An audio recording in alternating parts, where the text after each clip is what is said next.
In this lesson, we are going to talk about how to find key attributes of rational functions. And so this is where being able to sketch a graph or picture a graph is going to be very, very helpful. We're going to use it to find the point of symmetry, the max and min on given intervals, and then the intercepts. This is going to be a little more algebraic, but having the picture of the graph is going to help a lot. And so the point of symmetry for a rational function is where the asymptotes intersect. And so where vertical asymptote and horizontal asymptote intersect. And so it's going to be an ordered pair because it's a point. And so for number one, we have the rational parent function here. And so if I were to graph this, we know there's a vertical asymptote at x equals 0.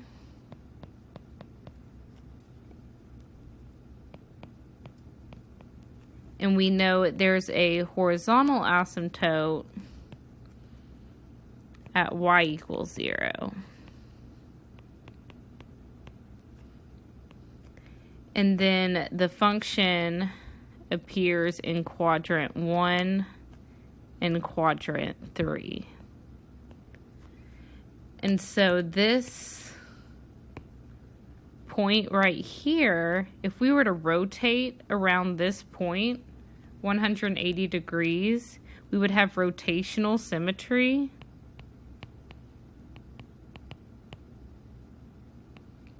Because the function would look exactly the same.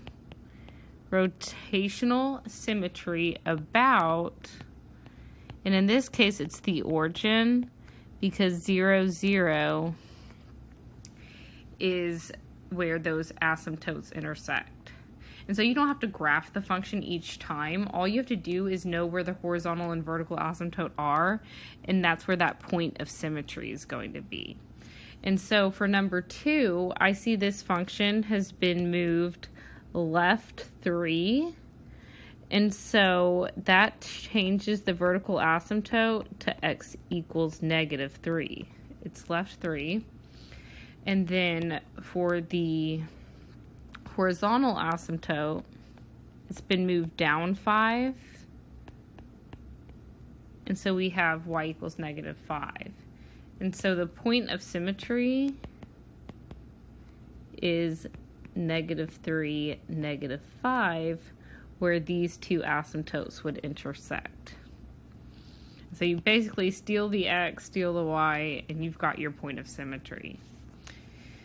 In number 3, we didn't move left or right, and so the vertical asymptote is still x equals 0.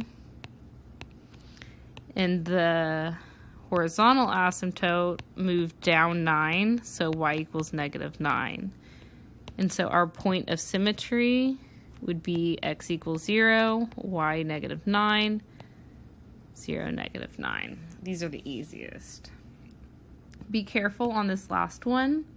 It's not in good form. So we divide by that 3 by factoring it out. And so the vertical asymptote is left 4/3. And so x equals negative 4/3. And then the horizontal asymptote is up 7, so y equals 7. That puts our point of symmetry at negative 4/3, 7. A lot of people are going to miss that negative 4/3. Don't be one of them. Okay, so that's the point of symmetry.